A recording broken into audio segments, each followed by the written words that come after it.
Nous avons été voir les Gardiens de la Galaxie 3, chacun de notre côté. Nous allons découvrir en direct nos réactions. Rien n'a été préparé, c'est totalement improvisé, c'est le café multiverse et ça commence maintenant.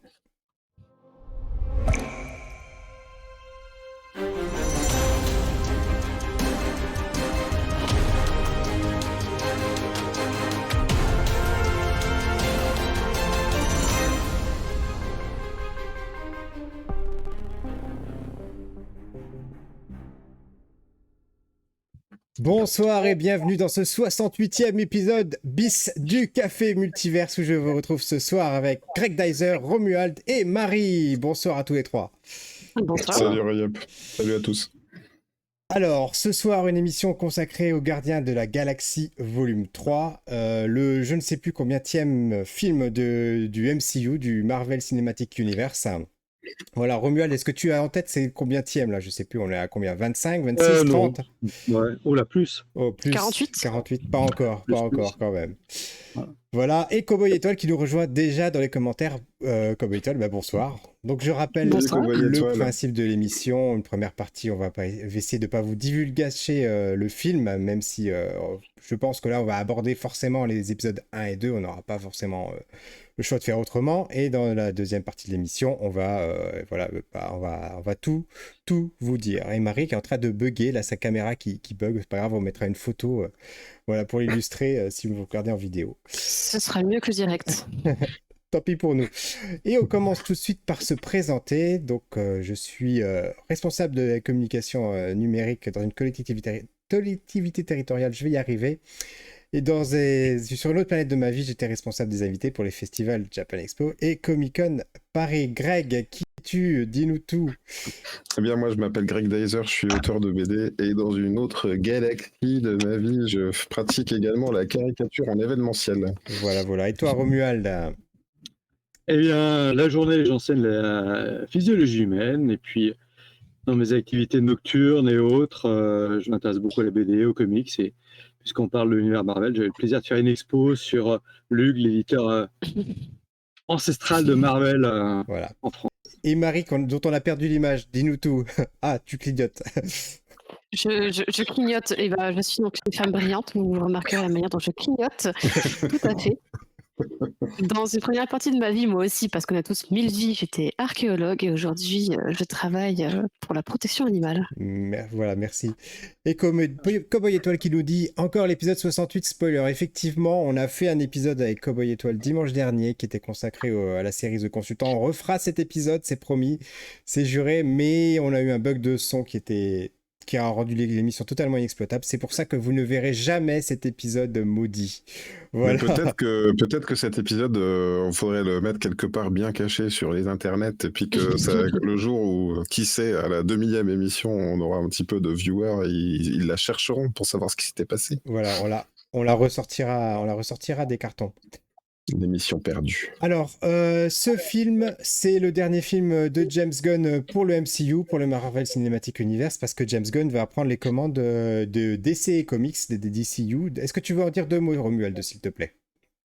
Oui, alors je vais spoiler un tout petit peu par rapport à ça. Au passage, c'est le 32e film du Marvel Cinématique. Gunn, on l'attend notamment parce qu'il a écrit, casté, il va réaliser le prochain Superman. Et on va dire que chez DC, il y avait une espèce de désastre. Enfin, on n'a pas fait d'émission sur les derniers films, mais dernier Shazam, je préfère pas en parler.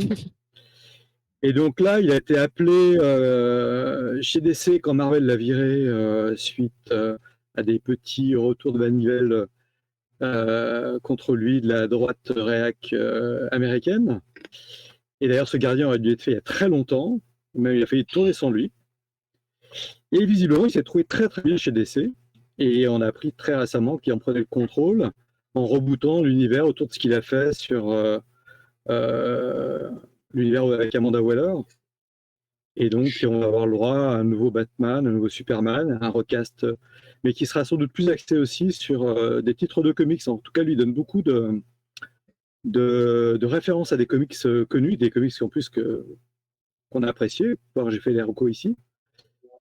Et je dirais que vu ce que lui a fait quand même sur 3 films chez Marvel, et puis le spécial, bah, ça me laissait envisager le meilleur parce que c'est peut-être un réalisateur de commande, mais c'est quelqu'un en plus il a écrit intégralement celui-là, je crois, de film, qui aime les personnages et qui est capable de s'imposer. Alors là, il avait un peu les coups des franches. Il y a quand même une façon de Gunn de respecter ce qu'il fait et en même temps de faire un bras d'honneur à Marvel et à beaucoup de détracteurs. Donc on l'attend avec toute cette énergie, cette irrévérence chez DC et visiblement pour bientôt, parce qu'il se met quand même au boulot très très sérieusement. Donc il nous a déjà annoncé une phase qui s'appelle autour des dieux, puis il a annoncé plusieurs cycles aussi, mais ça ne sera pas construit comme Marvel avec des grandes thématiques. Voilà. Et puis il y aura aussi un univers alternatif, il y aura le Batman de Matt Reeves. Alors, Greg, est-ce que tu peux nous rappeler un petit peu Voilà. l'intrigue de ce 3e épisode des Gardiens de la Galaxie? Ouais, pour rebondir sur ce que dit Romuald, c'est vrai que, je sais pas, j'aurais pas dit forcément un bras d'honneur, mais en tout cas, on ressent dans ce film qu'il a voulu terminer sa trilogie parce qu'on reprend vraiment l'histoire où elle s'était arrêtée pour les Gardiens après le dernier Avengers et puis après un petit passage dans Thor, mais finalement il est quand même revenu à ses fondamentaux puisque Thor est reparti dans un autre film, il n'a pas fait équipe avec eux très longtemps. Et donc on redécouvre, enfin on voit où s'en est arrêtée l'équipe, c'est-à-dire qu'elle a créé une sorte de société, rappelez-moi sur comment ça s'appelle, sur Nowhere, et en fait on voit quand même, on démarre l'action avec oh là, je vais y arriver, pardon, avec Rocket Raccoon, et on voit que Chris Pratt qui joue Peter Quill, pardon, est dans un sale état parce qu'il a toujours pas récupéré sa bien-aimée Gamora, et arrive donc une nouvelle menace pour les Gardiens de la Galaxie, puisque ça avait été teasé à la fin du volume 2. Il y a Adam Warlock, un être surpuissant tout doré qui débarque et qui commence à leur défoncer la tête. Alors, toi, Marie, t'es pas une habituée des Marvel dans nos émissions. Qu'est-ce qui t'a motivé à aller voir le film? Est-ce que toi, tu suis le MCU? Ouais, moi je suis le MCU. Alors je suis pas une grande experte sur le sujet. Je n'ai pas lu tous les comics, j'en ai lu quelques-uns, j'ai lu certaines séries, mais loin d'avoir tout lu. Je suis vraiment très novice dans le sujet. Par contre, j'ai vu absolument tous les films Marvel et les séries aussi. Et le spécial Donc, je de suis de Noël loin. aussi ou pas? Et le spécial de Noël y compris, exactement. Exactement. Et chacune des séries. Donc je suis tout à fait novice, mais gourmande quand même. Alors effectivement, il y a eu un spécial de Noël sur laquel on n'a pas fait d'émission parce que il dure quoi? Il dure même pas 1 heure, enfin il dure à peine 1 heure ou quelque chose comme ça. Et ça nous semblait pas forcément utile de faire une émission dessus parce que c'est un peu une petite blague comme ça. Tu veux en dire 2 mots, Romuald, de ce spécial de Noël? Bah, déjà, le film, dans les plans qui sont tournés au début, il reprend une référence au spécial de Noël. Hein. Sauf que ça se passe pas à Noël, mais il y a vraiment une citation du spécial de Noël. Alors, moi, j'ai bien aimé, mais c'est une blague. En fait, ça permet de créer du lien entre les personnages. Et je pense que Gunn, c'est aussi un moyen de rappeler peut-être ce qu'était son équipe, alors qu'il y a eu un passage chez les Vengeurs, donc il n'était pas aux commandes forcément. C'est que les Rousseau ont fait des choses qu'il n'avait pas forcément vues dans l'équipe, notamment le fait de tuer Gamora. Et je pense qu'il voulait montrer, je vais être un peu méchant, que lui, il savait faire des belles images. Parce qu'après quoi qu'on dise, il a fait un spécial de Noël pour la télé. C'était beau, c'était bien joué. Et il y a du décalage parce que voilà, ils vont chercher, je ne sais pas si on spoil un tout petit peu l'histoire, mais ils veulent faire un cadeau à Peter Quill et ils vont lui ramener Bacon, l'acteur. Kevin Bacon. Oui, c'est Voilà. pas une tranche de Bacon, c'est bien l'acteur. Non. Et on voit la dynamique entre Drax d'ailleurs et Mantis, et je trouve que ça replaçait un peu les choses là, et ça révèle quelque chose qui est clairement abordé dès le début du film là, c'est le fait que Mantis est la demi-sœur de Quill. C'est ça, et je trouve qu'au-delà à titre personnel, les épisodes spéciaux de Noël ont toujours été dans la culture, finalement, des comics, si on veut. Et même d'ailleurs, à l'époque, Star Wars, en 78, avait fait un spécial de Noël dont on ne parlera pas. Ouais. Donc c'est quelque chose d'assez ancré, finalement, de faire soit des comics spéciaux pour Noël, soit des petits épisodes comme ça pour Noël. C'est c'est quand même assez ancré, ça s'était peut-être un peu perdu. Et à titre personnel, j'étais très contente de voir qu'il l'avait fait pour Gardien de la Galaxie.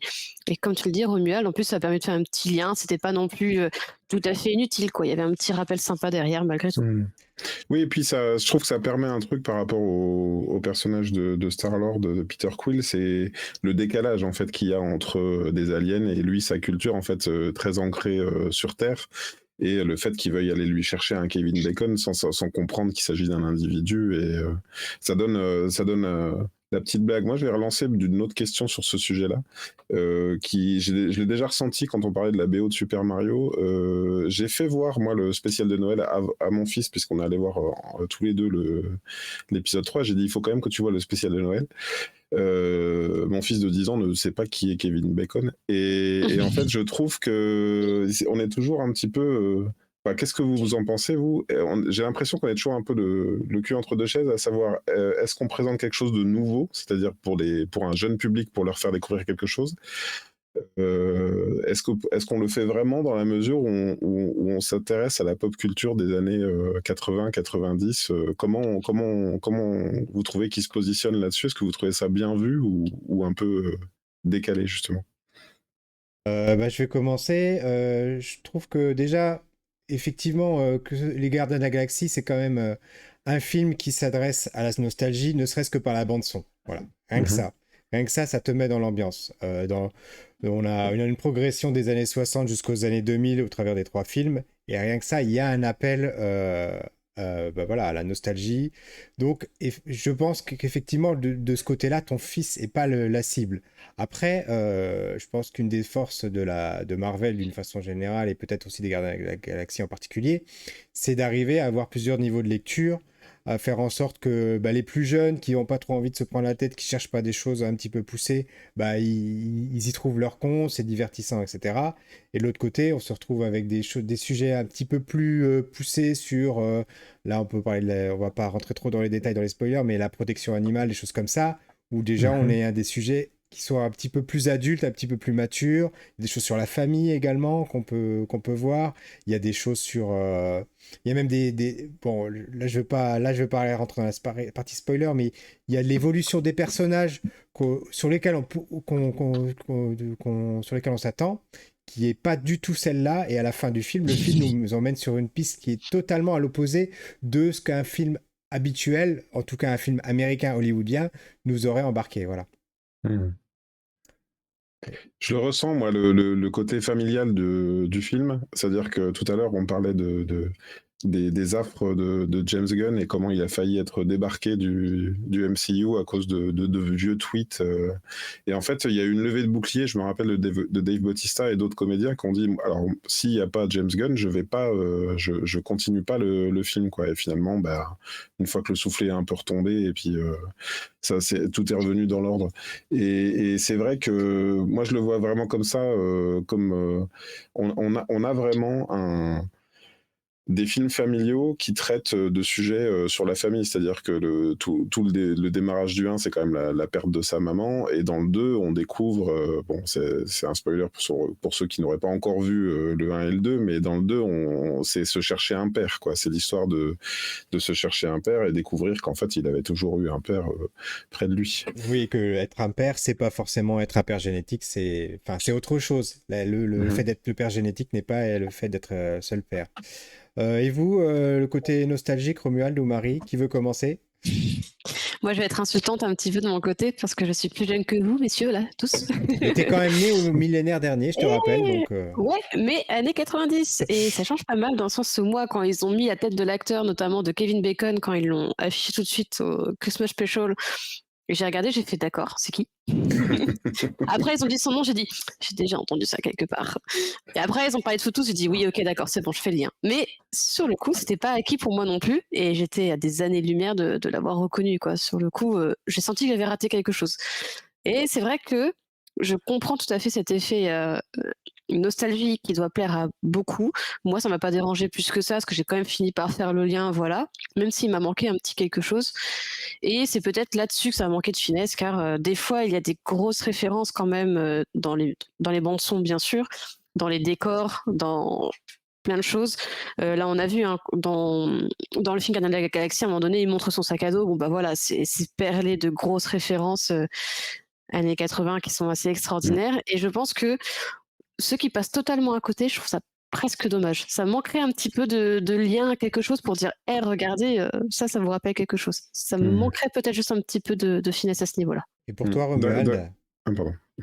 Ouais, non, alors, il y a plein de questions. Sur les gardiens, ça me gêne pas dans le sens où finalement, on est dans la situation de Star-Lord. C'est-à-dire que il est de cette là, il est déraciné, donc on est dans l'enfance rêvée de Star-Lord, qui se trouve être celle d'une classe de personnes qui vont voir les films, et pas tant que ça, et même dans ma génération, on n'est pas tous à avoir vu Footloose, par exemple. Je l'ai pas vu. Ce qui est embêtant, voilà. Pas vu Ce qui est non plus. embêtant, vous en parlerez à mon fils, je vais le prendre en otage pour qu'on le regarde, c'est un de mes films préférés. Mais c'est gênant quand ça entrave l'histoire, quand l'histoire est construite là-dessus.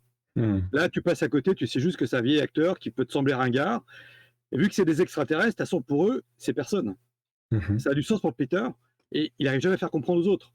Tu te rends compte que finalement la musique, c'est finalement ce que transmet l'émotion musicale et les paroles qui touchent les gens, pas le fait que tel groupe, dans leur enfance, eux, ils les connaissent pas. Donc le jeune public est dans l'état des compagnons de Star-Lord. Et nous, les vieux papis à côté, on est Star-Lord. Point. Et pour te dire, ça va même plus loin, parce que sur les gardiens, il m'a quand même cassé tous mes jouets. Parce que moi, j'ai un amour de la contre-terre, du maître de l'évolution, d'Adam Warlock, tout ça. Il fracasse tout, et ça m'embête pas, parce qu'il le fait super bien, et il en fait autre chose de vraiment bien. Et même des gens te disent c'est pas Adam Warlock. Si, c'est le Adam Warlock du début, qui est complètement con au début, qui va même prendre Sif, la femme de Thor, et partir avec parce qu'il veut une femme. Parce qu'il a respect des personnages, et c'est la seule film Marvel où tu as, en 3 films, les personnages, tu les suis, tu vois où ils sont partis, tu vois comment ils évoluent, comment ils grandissent. Il aime ces personnages, ils ont tous une importance. Ils ne sont pas là parce qu'ils ont cachetonné, puis il faut les faire. Il y a un moment avec eux, il se passe des choses. C'est le seul film où tu as l'impression que les acteurs sont comme ça, il y a une famille et tout, et toi, tu es pris dedans. Bon, des fois, tu as un vieux tonton qui pue, et ça, que tu n'as pas envie, tu as des gens que tu n'aimes pas dans ta famille, mais tu t'attaches. Et en plus, là, sur celui-là, il a réussi à prendre 2 gros sujets. Moi, je trouve que je les ai traités en cours cette semaine, je me suis servi beaucoup de ça. Voilà. Et c'est pas neuneux, quoi. Parce qu'il prend quand même 2 trucs très importants qui sont, on va faire en gros les animaux, mais plus que ça, la manipulation d'espèces en général.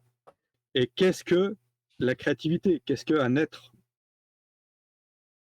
Et franchement, il marche quand même sur des bombes atomiques amorcées, quoi. Ouais. Et je trouve que même le maître de l'évolution, comme il est traité, mais il y avait de quoi se foirer un nombre de fois. Les 2 premiers méchants des gardiens, ils sont pas très réussis. Non. Là, c'est un bouquet final. Il avait quand même beaucoup de pression sur lui, et en plus, il est allé, enfin voilà, il a fait son truc à sa façon. Je pense qu'il y a des parents qui ont dû sortir aussi effrayés. Il y a des scènes comme dans le film qui sont... Là, PG sorti, ça a repris son sens original. Voilà. Et tu as beaucoup de références aux autres films. Et même, voilà, tu as des moments, tu as des images. Donc, si tu as vu, moi, j'ai revu les films avant, tu as l'impression d'une continuité. Donc, les enfants, ils ont grandi avec les films, ils arrivent là, c'est pas rien, tu vois, ils comprennent pas tout. Mais tu sais, même dans Harry Potter, moi, j'ai discuté avec des enfants, ils me disaient que quand ils lisaient Harry Potter, ils comprenaient pas tous les mots, tous les personnages. Bon, c'est souvent comme ça. Là, tu sais que c'est référencé, tu passes à côté, tu le reverras, tu creuseras.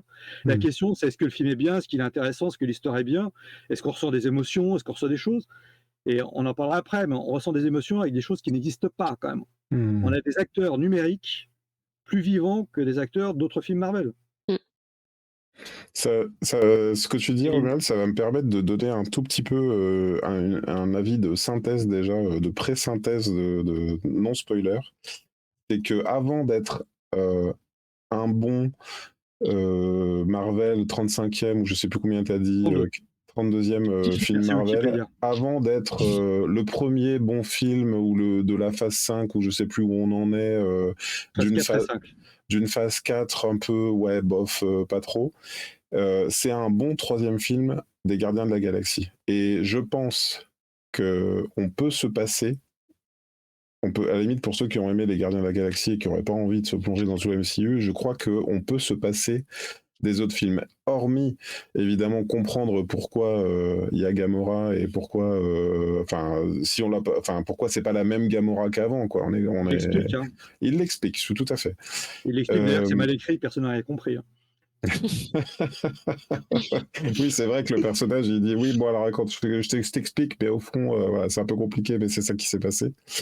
Maintenant, je dois dire que alors, d'habitude Pierre, des fois, il demande au début de l'émission comment est-ce qu'on l'attendait ce film-là et tout ça. Je dois dire que j'y allais un petit peu avec la peur au ventre de me dire, j'ai été douché par tous les derniers films Marvel. J'ai bien aimé les séries, mais j'ai pas aimé les films. Est-ce que là, ça va être réussi? Est-ce qu'on peut bien finir quelque chose? Est-ce que c'est vraiment une fin ou est-ce que c'est l'épisode 3 de 6 films Gardiens de la Galaxie? Et puis, Les Gardiens, c'est pas des films que j'ai aimé toujours du premier coup. Je me rappelle que le premier, je l'ai vu avec Pierre au cinéma et je me disais, bah, j'ai bien aimé, mais en fait, j'en sais rien parce que c'était tout nouveau pour moi, cet univers, donc j'avais eu du mal à rentrer dedans. Et puis, à force d'écouter la musique, c'est vrai qu'il y avait un truc comme ça qui marchait. Et le deuxième, moi, j'avais trouvé qu'il y avait beaucoup trop de références, notamment il y a une attaque en forme de Pac-Man géant. Je me suis dit pourquoi j'avais l'impression que c'était trop, c'était une façon de dire oui, moi j'ai eu une Atari, alors quand j'étais petit, alors maintenant je te fais une attaque Pac-Man. Et du coup j'avais un petit peu peur d'une forme de surenchère là-dessus. Et je trouve que le film réussit son entrée déjà parce qu'en fait on démarre le film avec un Star-Lord complètement ailleurs. Il remplit plus son rôle. Il est tout le temps bourré et personne ne sait comment s'occuper de lui. Et en fait, on change de protagoniste. C'est-à-dire que le vrai protagoniste, alors c'est pas le seul, mais en fait, on redistribue les cartes un peu au début de ce film et on se dit, c'est pas un énième Star-Lord et puis les autres avec une backstory. On remet directement l'histoire sur Rocket Raccoon et un peu plus sur les autres. C'est-à-dire qu'est-ce qu'ils font, qu'est-ce qu'ils peuvent faire quand il y a leur chef ou qui est défaillant, quoi. Qu'est-ce qu'ils deviennent et comment ils se fédèrent. Alors, je rebondis sur ce que vous avez dit avant, notamment déjà en tout début d'émission, Romuald. Moi, j'ai quand même eu un ressenti, c'est que le James Gunn, il avait quand même un cahier des charges. Ça reste un film Marvel, ça reste un film du MCU, ça reste le 34e film. Et pour moi, ça se sent.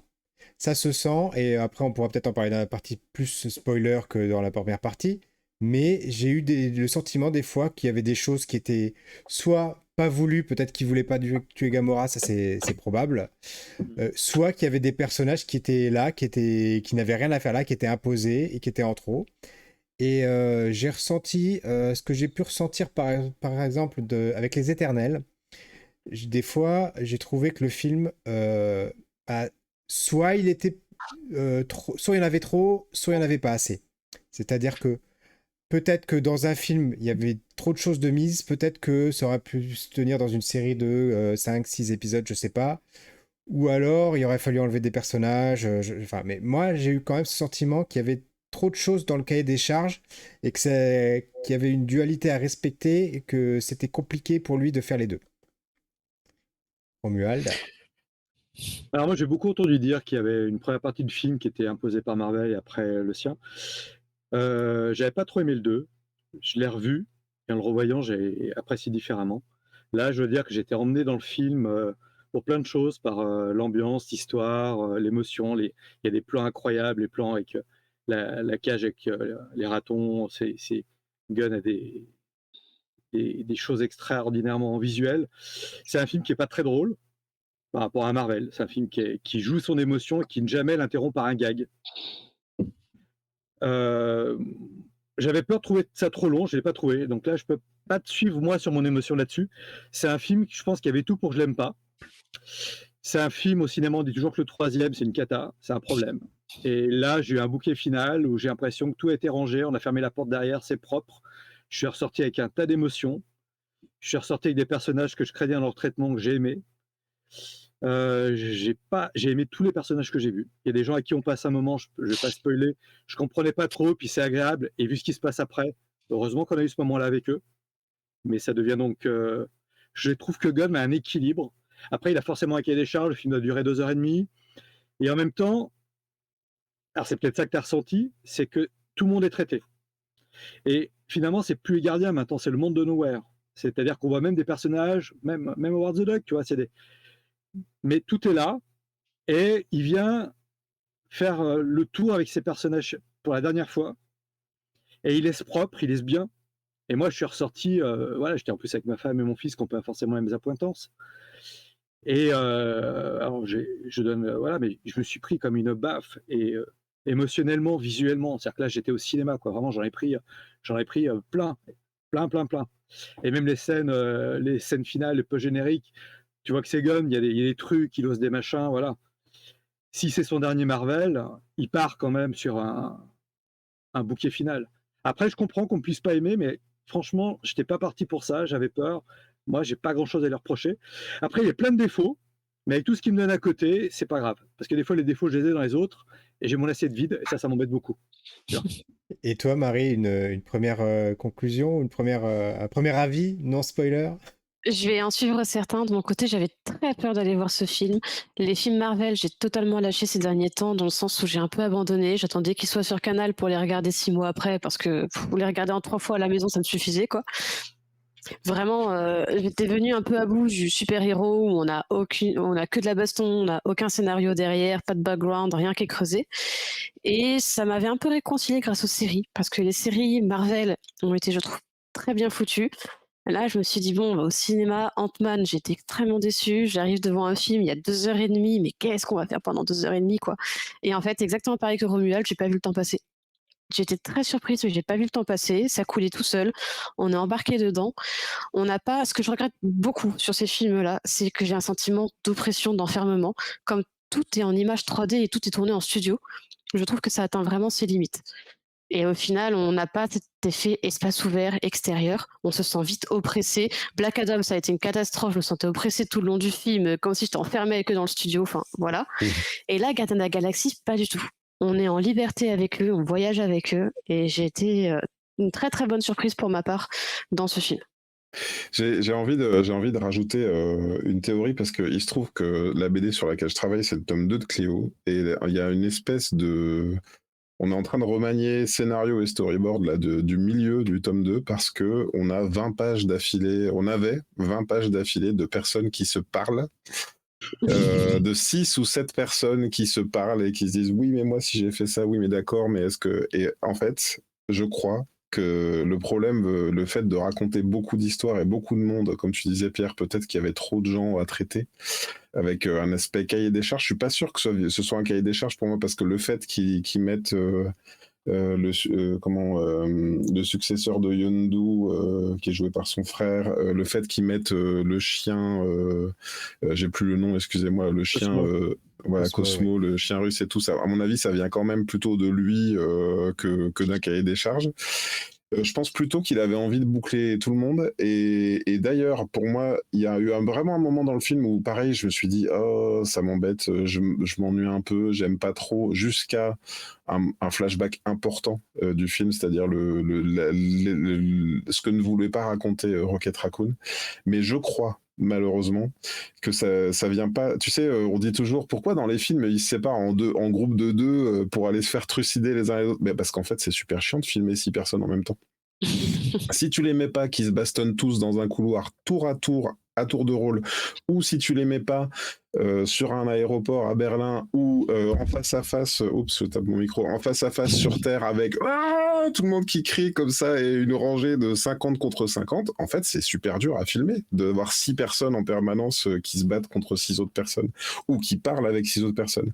Donc le scénario, t'es obligé de les séparer en équipe de 2. Et là, dans le film, il se trouve qu'il y a un moment donné où ils sont séparés et il y en a qui disent, ils en font presque une blague parce qu'ils disent on est venu vous sauver, et les autres ils font mais en fait on est déjà parti donc vous êtes venus nous sauver pour rien.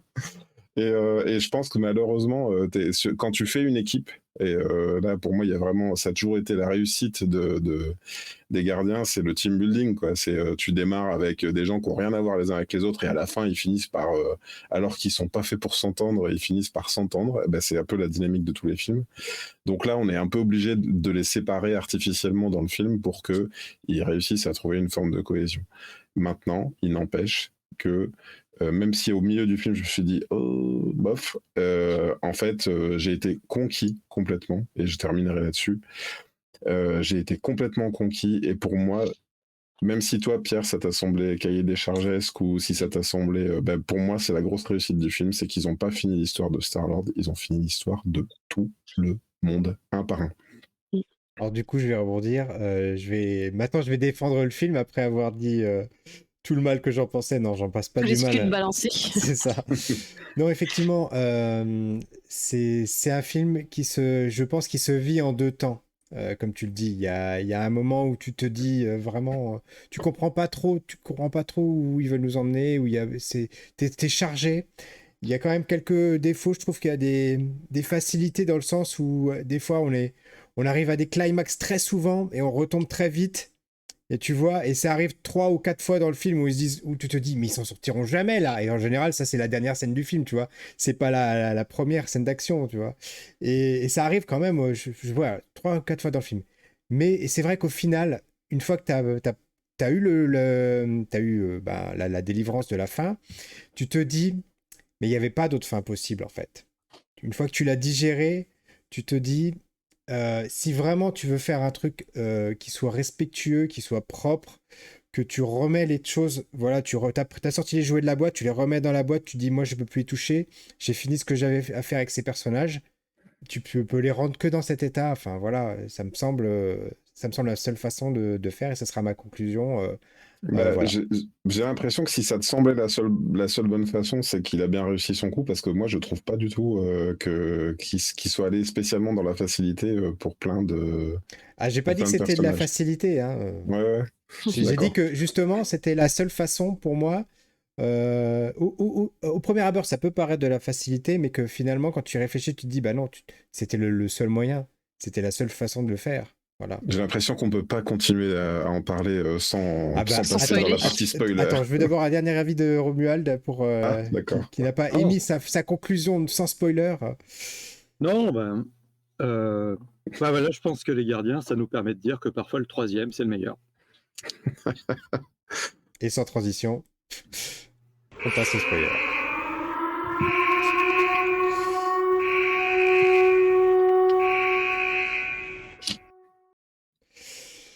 Alors, du coup, j'ai en train de me dire, mince, j'ai pas préparé le truc qu'on s'était dit qu'on allait montrer pendant la partie spoiler, donc du coup, il va falloir que je passe la balle à quelqu'un pour le préparer pendant que je fais ça. Et puis Greg a spoilé tout de suite. ceux qui nous écoutent en podcast, bah du coup, tant pis, il faudra qu'ils reviennent voir la vidéo. Mon oui. Greg, on dit pas Rocket Raccoon, c'est Rocket. J'ai pensé tout le long, je me suis dit non. Et on dit pas Rocket Raccoon, c'est Rocket. Spoiler. Alors vas-y, t'es en rouge, tu peux nous parler, tu peux nous dire, tu peux nous spoiler. Vas-y, Greg.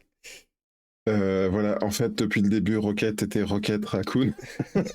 Depuis le début. Ce n'était pas un rabbit, ce n'était pas autre chose, ce n'était pas un furet, c'était bien un raton laveur. Excusez-moi, j'en avais oublié que c'était même un spoiler. Je cherchais son nom, en fait, tout à l'heure, c'est tout. Bah.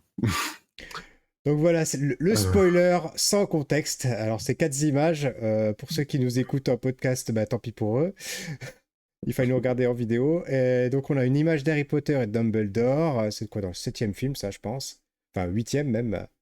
On a une image de la peinture. C'est quoi? C'est la chapelle Sixtine, ça, je dis pas de bêtises. Ouais.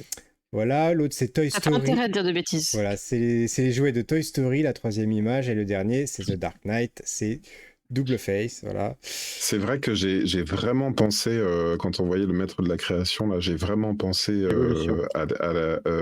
excuse-moi, le maître. Qu'est-ce que j'ai dit? Je sais même pas ce que j'ai dit.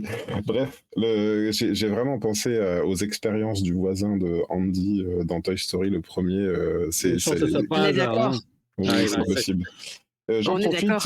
profite pour saluer Irène et Anne-Claire qui sont dans les commentaires. Salut à toutes les deux. Salut Irène, Bienvenue. salut Claire. Oui, moi j'ai des personnes qui m'ont dit, enfin sur lesquelles j'ai lu sur leur profil, j'ai pas osé, enfin j'ai pas été avec mes gamins et finalement j'ai bien fait parce que j'avais peur que les scènes avec les animaux, ce soit trop dur pour eux. Qu'est-ce que vous en avez pensé, toi, Greg en particulier ou Romuald qui avait été avec vos gamins? Alors, quoi dire? J'ai pas eu l'impression qu'il était particulièrement choqué. Lui, il a plus été choqué par certaines monstruosités, quoi. C'est-à-dire que les scènes sur les animaux un peu mignons, bon, c'est vraiment plus les espèces de parce que dans le film, voilà, il y a des monstres qui sont faits à partir de plusieurs avec des tentacules, des poils un peu gorille poulpe, quoi. Voilà. Donc ça il a dit c'était vraiment dégoûtant à vomir, il m'a dit. Voilà. Et toi, Ah oui. Romuald? Il est plus grand, il a 13 ans. Donc, ce qui est très intéressant, c'est que les créatures monstrueuses qu'ils utilisent pour être des monstres sont vraiment monstrueuses. Mhm. Que la plus monstrueuse du deuxième film en ouverture se révèle pas du tout monstrueuse. Et que les amis de Rocket, quand on les voit, il y en a une qui fait extrêmement peur et on va vite s'attacher. Donc il y a quand même un message autour de l'apparence, du handicap qui est très fort. Parce que finalement, on peut le traiter sous l'aspect du handicap. Mhm. Et ensuite, sur le thème de la différence. Finalement, là où le maître de l'évolution est le plus horrible, qui crée tout ça, c'est même pas là. C'est que finalement, c'est quelqu'un c'est un génocideur, si tu veux. C'est pas un mec. Parce que le résumer à un type qui torture 3 lapins dans une cage, c'est quand même très loin de ce qu'est le maître de l'évolution. Tout à fait. Et même ce qui est terrible, c'est que finalement, tu apprends qu'il a créé des sociétés comme celles qu'on a vues précédemment, et qui travaille sans doute sur des animaux parce qu'il cherche en fait l'éveil de la créativité. En créant à partir de rien, c'est ce qu'on a vu avant, il a créé des débiles, bon, très beaux, intelligents, bronzés, mais débiles. Alors que les animaux, ils vont émettre des sentiments, de l'émotion, ils vont jouer ensemble, ils vont voir plus d'humain que ce que lui a créé en étant proche d'une copie de l'humain. Après, je pense que c'est pour ça aussi que les monstres sont des vrais monstres, voire ailleurs c'est des rejets d'expérience bricolés. C'est-à-dire quand il y va, on est à fond, Del Toro peut se garder, là, il est surclassé. Mais ça fait du bien aussi, enfin je veux dire, à un moment, c'est bien quand c'est monstrueux de montrer du sang, tout ça, quoi. Enfin, voilà. Et t'as quand même des moments, t'as les animaux les plus mignons du monde, quoi, aussi. Et les créatures qui sont vraiment hybrides, qui pourraient être très moches, finalement, on découvre un monde où les gens vivent ensemble, ils sont beaux. C'est-à-dire que je trouve que Gunn a placé la caméra dans des angles auxquels on n'attendait pas, sur ce qu'est l'humanité. Elle n'est pas là forcément, d'autres réalisateurs, d'autres scénaristes auraient mis. Et il a rendu très monstrueux des créatures qui ne le sont pas. Et moi, mon fils, ça l'a fait beaucoup réfléchir, tout ça, tu vois. Et moi, je trouve qu'il a aussi apporté beaucoup d'humanité aux personnages secondaires. Il les a fait réagir vraiment de façon totalement inattendue. Notamment quand il y a Star-Lord qui dragouille une des personnes, enfin une des personnes qui est en charge de la prison. Mais je crois que la scène qui m'a le plus agréablement surpris, c'est quand les gens qui sont avec le grand méchant, le maître de l'évolution. Le maître de l'évolution. Se retournent contre lui, ils disent bah non, on va pas crever pour toi, non, c'est fini, on va pas mourir pour toi. Et de la même façon, 10 minutes après, il y a Star-Lord qui croise des gardiens qui lui leur dit, enfin des gardiens de ce vaisseau, et qui lui dit si vous voulez vivre, me tuez pas, je suis votre seule chance. Et du coup, il l'écoute, quoi. C'est pas des PNJ totalement décérébrés qui vont juste tirer dessus parce qu'ils sont payés pour ça, quoi. Non, les mecs, à un moment donné, voilà, c'est des gens comme vous et moi, ils ont un boulot, ils sont payés pour, et s'ils risquent leur vie, non, on abandonne, quoi. Là, on va pas aller se tuer, quoi. Mais quand ça tire et que ça tue, ça tue. Marie, toi, il y a des points qui t'ont touché? Alors, moi, je vais être un peu horrible. Alors, bien sûr, le film est extrêmement touchant. Ça, on remet absolument pas en cause. À titre personnel, je trouve que ça remet un petit peu l'église au milieu du village, de dire si moi, ce qui m'a sensibilisé, ce sont les tests sur les animaux, parce qu'on est quand même dans ce monde-là aujourd'hui. Faut pas se leurrer que les tests sur animaux, ça se passe à côté de chez nous, un peu partout en France, et c'est quelque chose contre lequel on aime se battre, mais on aime bien garder des œillères quand même. On aime bien dire ah oui, c'est pas bien de tester sur les animaux, mais au final, mon shampoing acheté en grande surface, il est bien quand même. Bon. Moi, je trouve qu'il y a ce côté qui fait du bien, côté aussi, tout ce qu'on est produits pharmaceutiques qui sont testés dessus, moi j'ai vraiment trouvé que ça faisait un écho à ça, surtout aux États-Unis où c'est quand même un marché très puissant et très très particulier, il y a aussi ce petit contexte-là autour. Par contre, je vais être ignoble, mais je trouve que c'était trop. Au bout d'un moment, au bout de 2h30 de film, j'avais envie de dire ok, c'est bon, on a compris, on passe à autre chose, quoi. On a compris le message, on a vu, on sait, passer à autre chose, les gars. Et je vais peut-être paraître très insensible, et pourtant c'est mon combat quotidien. J'ai trouvé que c'était un petit peu trop, et il aurait peut-être fallu raccourcir certaines scènes où, au bout d'un moment, j'avais même plus de pitié, d'empathie, et je me dis ok, ça va, on a compris. C'est bon. Ouais, alors c'est marrant, j'ai pas du tout le même ressenti que toi là-dessus, notamment par rapport au thème sous-jacent, parce que au-delà de la protection des animaux, j'ai trouvé que certes, il y avait les expériences sur les animaux, il y avait aussi cette création d'une terre bis sur laquelle c'est pas des terriens, et j'ai trouvé que tout s'emboîtait parfaitement parce que d'un côté, ils visitent une terre qui n'est pas la terre, et en plus ça devait être super facile à tourner. Pour le coup, ils avaient juste à aller dans une vraie banlieue des États-Unis et dire c'est dans l'espace, c'est bon, on met des masques à tout le monde et ça marche. Et que ça suffise à connecter un truc chez Star-Lord et se dire, bah, attends, se dire, je devrais peut-être quand même aller sur la vraie Terre chez moi. Et en même temps raconter effectivement un truc sur le génocidaire qui est le méchant, parce que je trouve que le méchant est super réussi. Hein. C'est-à-dire que il lui dit, oui, peut-être que si t'avais bien réussi ta Terre, il y aurait pas ci, ça que j'ai vu. Et l'autre, il lui dit, bah, exactement, c'est pour ça que je vais tout détruire. Et là, en fait, on est hyper en empathie avec des monstres ou des sortes de méta-humains pour laquelle, avant ça, je n'avais pas spécialement de sympathie.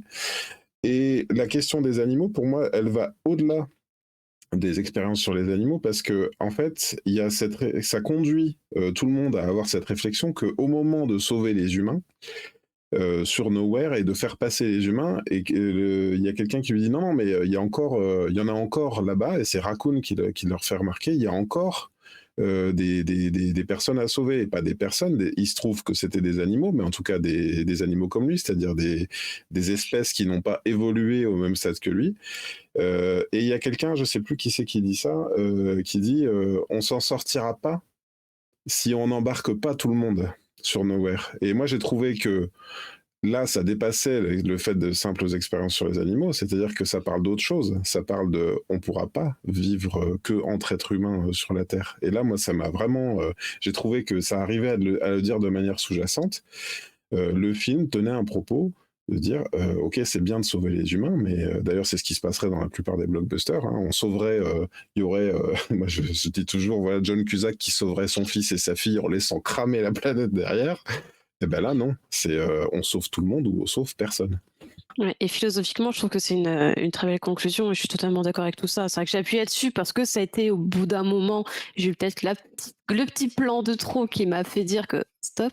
Mais surtout, les plans, ce film est extrêmement intéressant humainement, notamment quand il trouve aussi, bien sûr, on parle de ça, des animaux, mais aussi des centaines, voire milliers d'enfants qui sont trouvés dans les caves du vaisseau.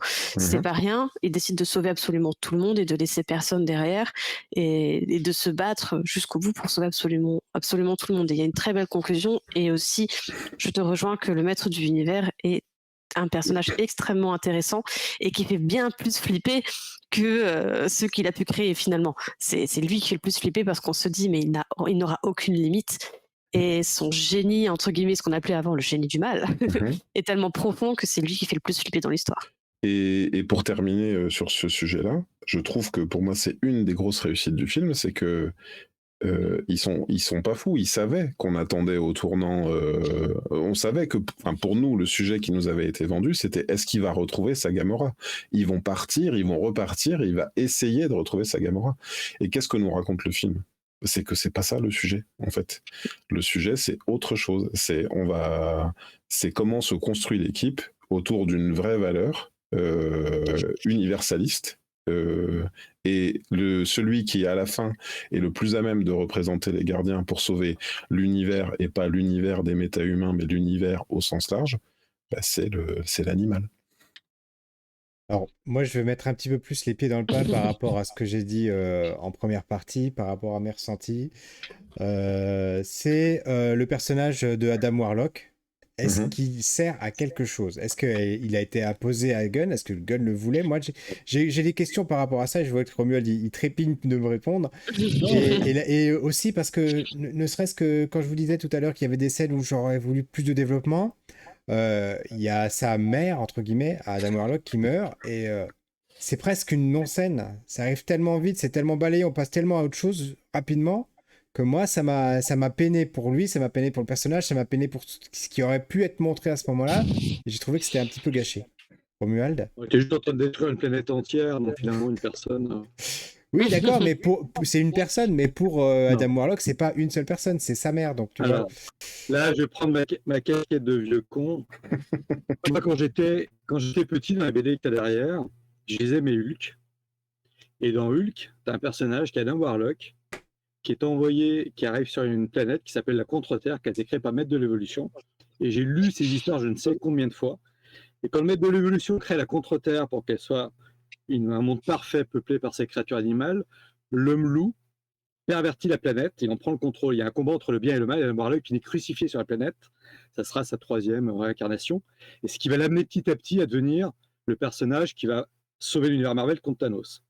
Le problème de Warlock, c'est qu'il a été plus ou moins imposé par Marvel, on le sait, mais qu'on ne pouvait pas le faire jaillir de la boîte de Pandore comme ça pour buter Thanos sans raison. Donc on met Adam Warlock. Bon, il va sans doute servir par la suite, mais Adam Warlock, dans la BD, il y a eu des histoires. Il meurt, il se réincarne, il se régénère, il se tue lui-même parce qu'il va devenir le grand méchant de l'univers Marvel. Il va devenir le Magus, un des méchants les plus puissants. Donc là, comment tu veux traiter ça sans le traiter à part? Donc on est revenu finalement au début d'Adam Warlock, c'est-à-dire que c'est une créature parfaite, qui comprend rien, et qui petit à petit, par des échecs et des erreurs, commence à se développer. Et donc là, à la fin, puisqu'on est dans la partie spoiler, il va être avec les gardiens, il apprend, on voit qu'il est en train de se construire. C'est quelqu'un qui est surpuissant, c'est un dieu cosmique, mais qui a la mentalité d'un enfant de 8 ans. Et s'il sert plus tard, parce qu'après tout, il peut servir tout à fait par la suite des phases, là, il était trop tôt pour s'en servir contre Thanos si tu l'introduisais pas. Moi, j'ai eu ça pendant 15 ans, enfin, c'est les histoires sans fin qu'on avait eues. Je me suis dit, ils sortent Adam Warlock pour buter Thanos, tu vois, c'est pire que le fusil de Tchekhov. Hein. C'est vraiment, bon, bah, tuez-lui, il arrive, il le bute. Là, c'est pas le cas. Ce qui est intéressant à Gunn, c'est qu'il est en train de le faire évoluer doucement. Et dans le film, mine de rien, Warlock, tu le vois évoluer. Tu le vois échouer, tu vois être humilié par sa mère, tu vois que sa mère est terrorisée, on les a vus échouer avant, le maître de l'évolution va tous les buter. Sa mère, physiquement, tu vois bien qu'elle n'est pas propre, tout ça, qu'il y a un problème. Et lui, finalement, ce qu'il fait évoluer, c'est aussi qu'il va.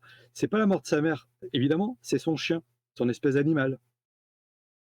Donc, sur un film, faire évoluer autant un personnage secondaire qui ne sert à rien, parce qu'il sert à rien, même à la fin, heureusement qu'il est là. On savait qu'il a sauvé Star-Lord, mais tu vois, c'est le fusil de Tchekhov. Le nombre de fois il place des trucs, le bon chien, tout ça, qui vont. Plein de choses, tu dis à quoi ça sert? Ça va servir plus tard, parce que c'est un film où il y a un vrai travail d'équipe. On dit que les hommes sauvent les animaux. Il me semble que c'est comme Cosmo qui a sauvé tout le monde au départ. Hein. Mais bon. Donc en même temps, tu vois, Gunn, il fait bien le boulot parce qu'il a un personnage, il aurait pu mal le traiter, on voit même Howard the Duck, et il le fait bien évoluer. Donc moi, il m'a salopé tous mes jouets, c'est des trucs que j'adorais. C'est pas du tout ce que j'avais, et en même temps, je retrouve à peu près tout. Et la grande question aussi, tu vois, que je me pose, c'est que le maître de l'évolution, avec tous ses pouvoirs, il n'a pas été capable de se régénérer. Il crée la vie à partir de rien, mais il ne se régénère pas. Tu vois, il y a même des questions encore qui restent en suspens, des choses qu'on aimerait voir, puis on n'est même pas sûr qu'il soit mort. Puisque dans la BD, je vous spoil, mais à un moment, le maître de l'évolution, justement, va monter dans sa machine à évoluer, et il devient un dieu cosmique, et l'équivalent d'un céleste, tu vois. Donc c'est même pas sûr qu'on a encore fini avec lui. Mais Adam Warlock, il a une évolution dans ses personnages. Et j'ai trouvé que sa mère, je suis d'accord que c'est assez brutal, mais tu as un monde entier qui s'effondre. Tu vois. Ouais, c'est-à-dire que le film est dans une urgence. Raccoon est en train d'agoniser au passage, quand même. Tu es quand même sur un tic-tac qui est effroyable. Hein. Ouais. Et entre-temps, on va buter un monde entier. Quand tu penses que c'est fini, ah ben on te dit, bah non, on a plein de gentils enfants là, qu'on va tous massacrer là. Et puis le maître de l'évolution, il les trouve vraiment très très cons, ces enfants. Hein. Ils savent pas faire grand-chose. Et puis tu vas découvrir que le plus débile de l'équipe, finalement, nous explique qu'ils sont pas du tout débiles. Tu vois. Et tu as énormément de résolutions. Adam Warlock va plus évoluer dans ce film-là qu'il y a des personnages qui ont évolué sur 15 films Marvel. Hein. Tout à fait. Tu vois. Je suis assez d'accord. Après, voilà. Donc, il est en train de il a fait le boulot aussi, c'est peut-être à quel la commande, mais il nous prépare le Warlock possible du futur. En fait, je trouve que ça raconte quelque chose, Warlock, et puis on a l'expérience tout de même de Captain Marvel, le personnage qui est tellement surpuissant en un film qu'elle sert plus à rien et on est obligé de lui faire dire oui, mais tu sais, il se passe d'autres trucs dans l'univers, donc je reviendrai vers la fin du film pour casser la tête à Thanos. Donc c'est bien aussi ça sert un petit peu le propos du film, hein. Ça dit ça sert à quoi d'avoir un mec surpuissant si tu l'as pas éduqué au passage? Et la maman de Warlock, hein, de maman entre guillemets, le dit, mais en fait on l'a sorti trop tôt du cocon, ou je sais pas si c'est elle qui le dit, mais et je trouve que ça raconte quelque chose, et on a l'impression que ce qu'il comprend dans le film Warlock, c'est en fait je peux pas me passer d'être entouré et d'avoir une famille. Je trouve que le propos il est intéressant, y compris un papa débile comme Drax. Voilà, c'est le mec, ça aussi moi j'ai aimé vraiment tous les personnages, et je vais vous dire qu'à la fin j'avais pas spécialement anticipé que ce soit Warlock qui vienne le sauver. J'étais surtout obnubilé par ce que raconte la scène, en fait, et on voit Gamora qui n'y va pas, en fait, et il y a une sorte de déconnexion à ce moment-là. Il ne se passera pas la scène du 1, il ne se passera pas non plus la scène du 2. Il sera pas sauvé par son père, il va pas sauver Gamora pour lui prouver son amour, donc il se passe quoi? Eh bien, c'est plutôt l'enfant qui vient le sauver et qui vient dire moi j'ai besoin de figure paternelle. Et toi, Marie, cette fin, elle t'a convenu, toi? Il y a des choses qui Ouais, t'ont tout à gêné? fait. Comme Greg, hein, je m'attendais pas du tout à voir Warlock arriver. Je me doutais bien que quelque chose allait arriver, hein. Bien sûr, on n'est pas non plus, voilà. Je savais pas la manière dont ils allaient souhaiter le résoudre. Et finalement, je trouve que ça a été une belle résolution qui permet de réunir tout le monde, de faire participer Warlock à cette nouvelle famille, finalement.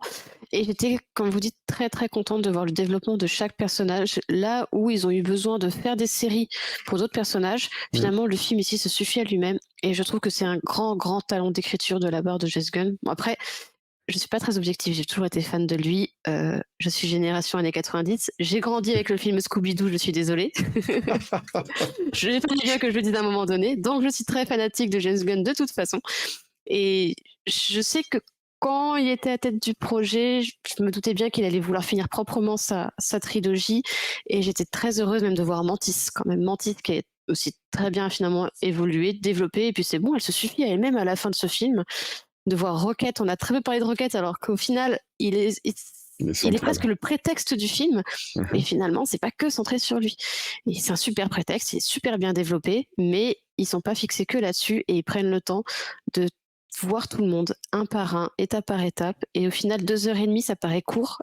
Et en même temps, c'est suffisant parce qu'il a réussi à tout faire. Et je trouve cette fin extrêmement satisfaisante et ça fait longtemps que ça m'était pas arrivé dans un film Marvel. Le prétexte de la réunion des... Excuse-moi, je te coupe la chic, Pierre. Non, le non. prétexte de la réunion il est très faible au départ. On va sauver notre pote. Voilà, notre pote, il est blessé, alors on va le sauver avant qu'il meure.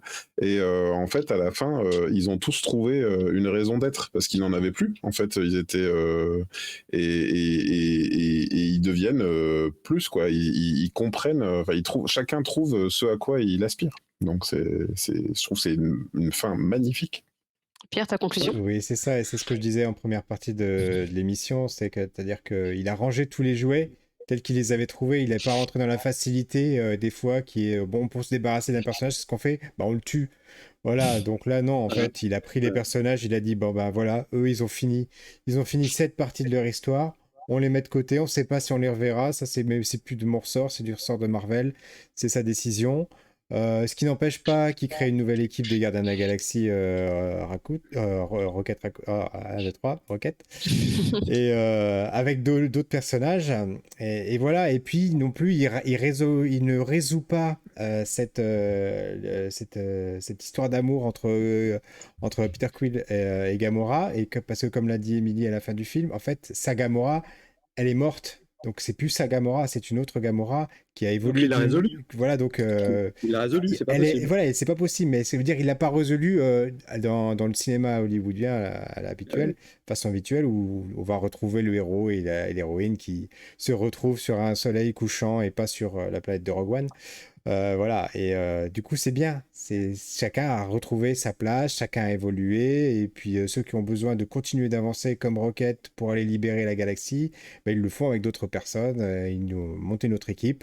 Et Romuald, ce sera ma dernière question avant qu'on passe aux recommandations, en tout cas de mon côté. Qui est ce cinquième personnage qu'on voit dans la scène post-crédit, qui est une des gamines qui a des pouvoirs? Est-ce que ça représente un personnage qu'on connaît ou pas? Ah bah oui, Ah, oui, oui.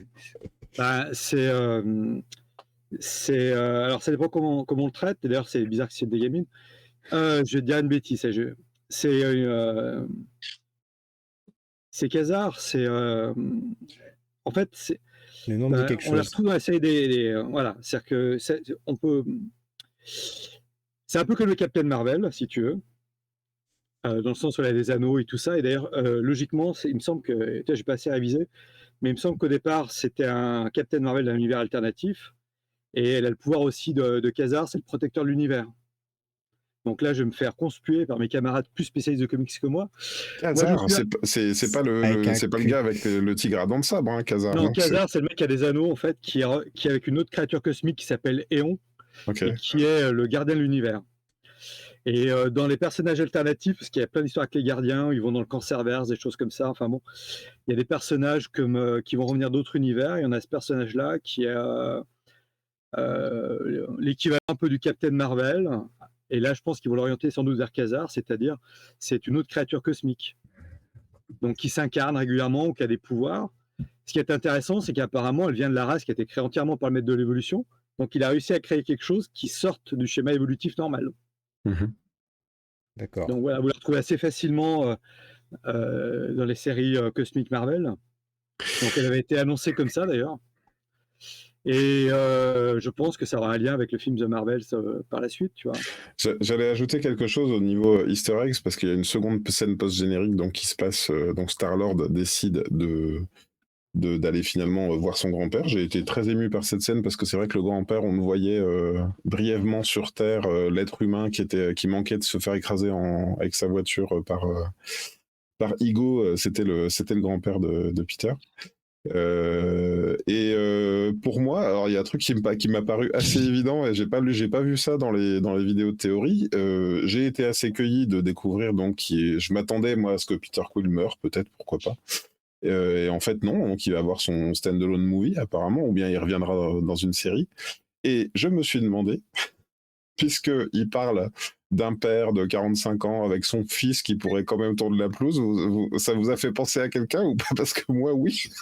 Ah bon? Non, pas du tout. Pas du tout. Non, moi je vois pas là pour le coup. Ah bah non, mais moi j'ai pensé que c'était Hulk et son fils en fait. Et que peut-être ils pouvaient pas tendre la pelouse parce qu'ils allaient la défoncer. Ouais. Et je me posais la question, mais quel est le lien, enfin, tu vois. Alors bien sûr, il n'y a aucun lien, mais en fait, je peux pas m'empêcher, du point de vue de l'iconographie, si tu veux, de me rappeler que Miss Hulk se terminait, tu vois, dans une banlieue comme ça, apéritif ou barbecue dans le jardin, et je me dis, ça peut pas être au hasard quand même que le mec se retrouve dans une banlieue. On verra si j'ai raison. Peut-être on en fera un short, Pierre, si on y arrive, de ce que je viens de dire, mais voilà, on pourra ressortir des archives si j'avais raison.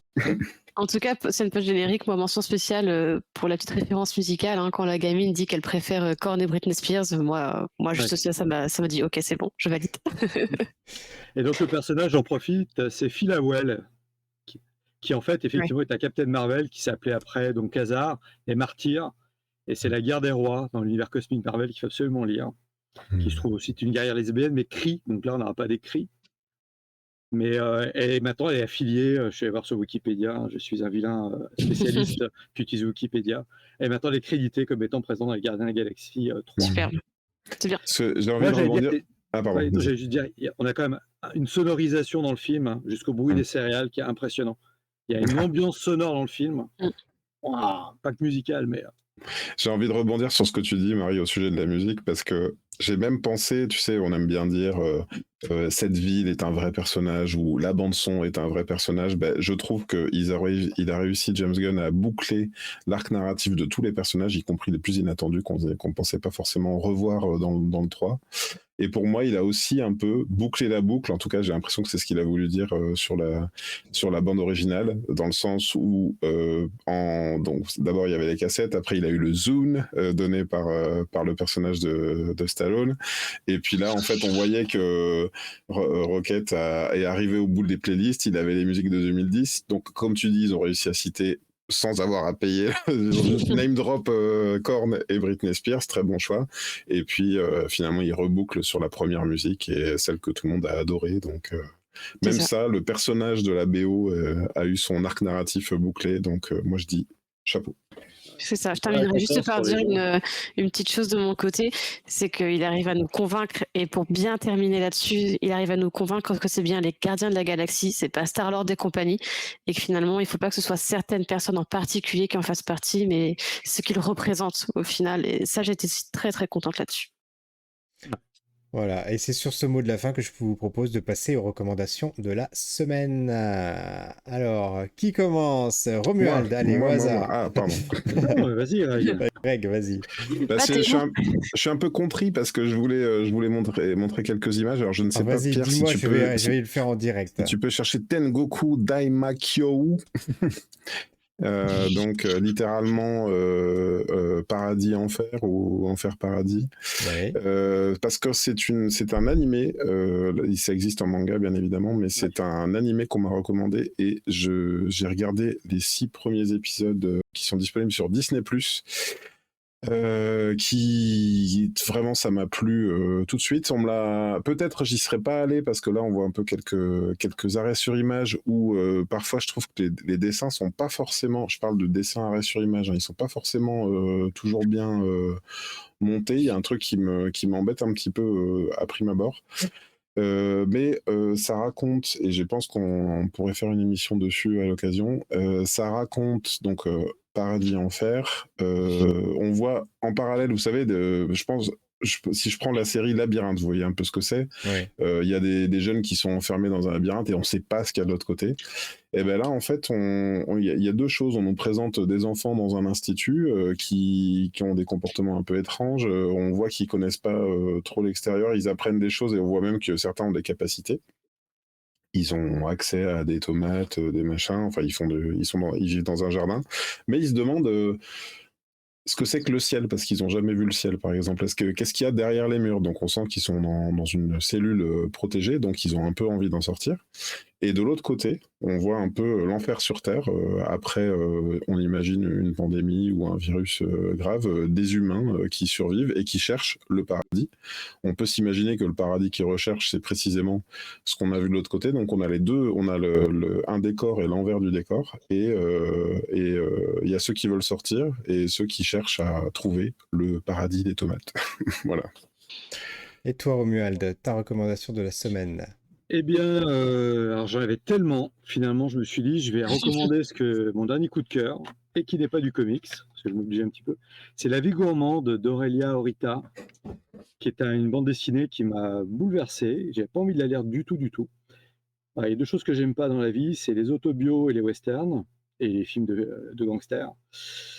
Elle raconte sur 308 pages, en fait, c'est une autrice franco-belge, hein, voilà, j'adore son travail. Elle me fait mentir tout ce que j'aime pas. Mais là, elle va nous parler de sa passion de la nourriture, en commençant par la mort de sa grand-mère. Puis elle va aller chez Pierre Gagnère, et elle va parler de nourriture. Puis elle va apprendre qu'elle a un cancer du sein. Elle va faire un nombre de name droppings que je déteste énormément. Elle nous cite plein de gens célèbres qu'elle nous présente comme ses meilleurs amis, tout ça. Mais c'est très beau, c'est brillant, je trouve. C'est magnifiquement dessiné, même si c'est pas mon style de dessin d'habitude. Et la mise en page, la narration, j'ai trouvé ça remarquable. Et ça m'a retourné totalement. Voilà, ça finit plutôt bien, tant mieux pour elle. Mais j'ai rarement lu une BD que j'ai trouvée aussi intelligente et aussi honnête. Alors que techniquement, c'est le genre de truc que je jette derrière mon fauteuil en me disant une de plus. Voilà. Wow. C'est un peu comme le cinéma français, j'ai pas, sauf Bakri Jaoui, quoi. Donc là, si on résume, Aurelia Horita, la dessinatrice et scénariste, t'a fait adorer tout ce que tu détestes. Bravo. Voilà, et c'est pas la première fois qu'elle me fait le coup. Les autres fois, c'était avec Benoît Peters, elle avait fait d'autres choses. Elle est devenue très célèbre pour une BD dont je vais pas parler parce qu'elle aime pas trop qu'on en parle. Elle avait fait une BD sur sa célébrité qui était quand même déjà incroyable. Mais là, parler de la vie, de la mort, des amis, de l'amour, du changement de goût, avec une narration, waouh, Et donc, sur c'est 308 pages. autobiographique ou bien C'est vrai, tout est vrai. Non, non, D'accord, c'est totalement, c'est d'accord. son journal de bord, écrit comme ça. C'est chez Casterman, ça fait 30 €, mais pour 308 pages, voilà. Et moi, je dis toujours, prenez la bibliothèque, feuilletez-le, lisez-le, et faites-vous un avis. Et après, si vous aimez pas, bah, vous forcez pas non plus. Voilà, je me force pas toujours, j'ai essayé de lire jusqu'à la fin. Et là, j'ai reposé plusieurs fois parce qu'émotionnellement, je pouvais pas le lire d'un bloc, pour plein de raisons. Voilà. Très bien. Et je l'ai conseillé à mes élèves, ouais, parce qu'il se trouve que je parle du cancer dans mes cours et tout ça. Et je les ai invités à quand même regarder comme témoignage de malade, c'est aussi intéressant, évidemment. Et Mais ça parle beaucoup de vie. on mettra le lien dans la description. Et toi, Marie, ta recommandation? Et bah, moi, je suis allée vous chercher, donc je suis multifacette niveau culture et en ce moment, je suis, dans mon peu de temps libre, beaucoup sur la PS5, triste de moi et je vous recommande donc le jeu auquel je joue en ce moment parce que je crois que c'est ma meilleure expérience vidéoludique, depuis quelques années, honnêtement. Il s'agit de Kena, petit site que je vous mets. Peut-être vous a-t-il déjà été présenté, peut-être en avez-vous déjà entendu parler. Pour l'histoire, je l'ai commencé complètement par hasard, ne sachant absolument pas à quoi jouer, en me disant que c'était sûrement un jeu un peu fait pour les gamins. Quand on voit quand même voilà, l'image, je me suis dit, bah, c'est sûrement un peu pour les enfants, mais ça va bien passer pour m'occuper. En fait, pas du tout. On est plongé dans un univers fabuleux. On est dans une histoire, on est dans un personnage, on rencontre au fur et à mesure de l'aventure d'autres personnages qui nous font démêler quelque chose d'encore plus grand à chaque fois. Et le jeu ne fait que grandir et on ne fait que grandir avec lui, tout ça dans un univers qui est extraordinaire.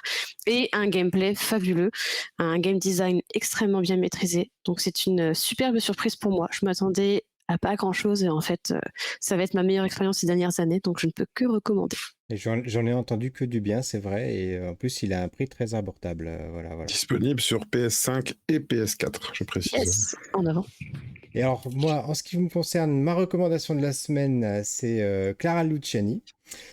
Et pas qu'elle, enfin pas que son dernier CD puisqu'il date déjà de 2021, mais en fait c'est le reportage, enfin le documentaire qu'il y a sur elle sur Amazon Prime. Alors pourquoi je vous en parle? Parce que moi je suis un petit peu fâché avec la chanson française depuis quelques années. Voilà, je n'écoute plus grand-chose à part Calogero et Zazie. Même Zazie, elle a commencé un petit peu à me chauffer les oreilles cette Surtout dernière Calogero. décennie. Voilà.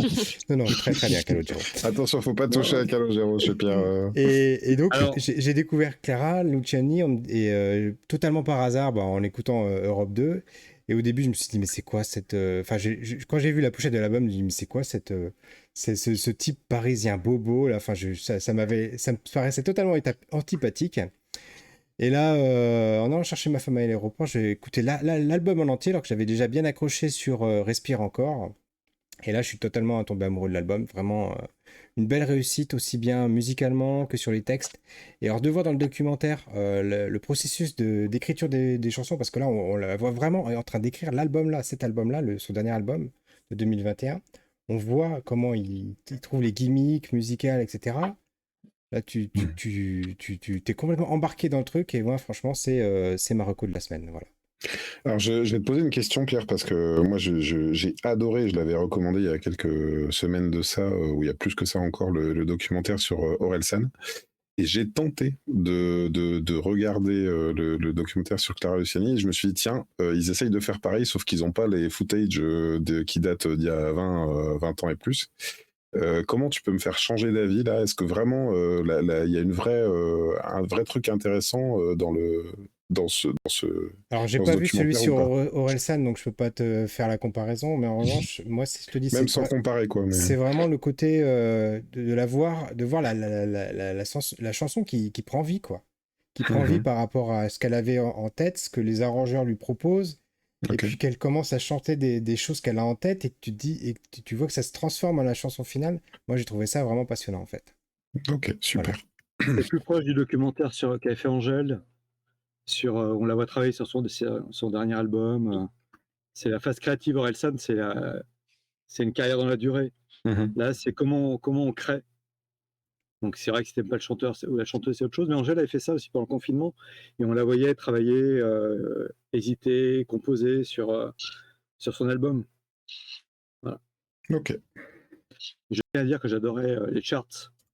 Qui sait pas Les les charts gens. Calogero, bah, ça ne Ah, j'ai rajeunit grandi pas. avec les chars. Je crois que Marie n'était pas née. Enfin, bon, Non. bref, c'est sur On ce ne va pas en mot. parler. Ça va vous vexer après. Je n'aimerais pas qu'on finisse comme ça. Sur ce mot de la fin, voilà, je vous remercie tous les trois d'avoir passé cette émission en ma compagnie. Merci de Greg, l'invitation. Romuald et Marie, voilà. Et on vous donne rendez-vous à très très bientôt. Je sais pas quand. Il faut qu'on se cale avec Greg sur nos agendas respectifs qui sont très très chargés. Mais on vous garantit de revenir très vite. En tout cas, merci d'avoir passé cette émission en notre compagnie et on espère vous revoir très très bientôt. Petit placement de produit. Allez. Salut, salut. Bye.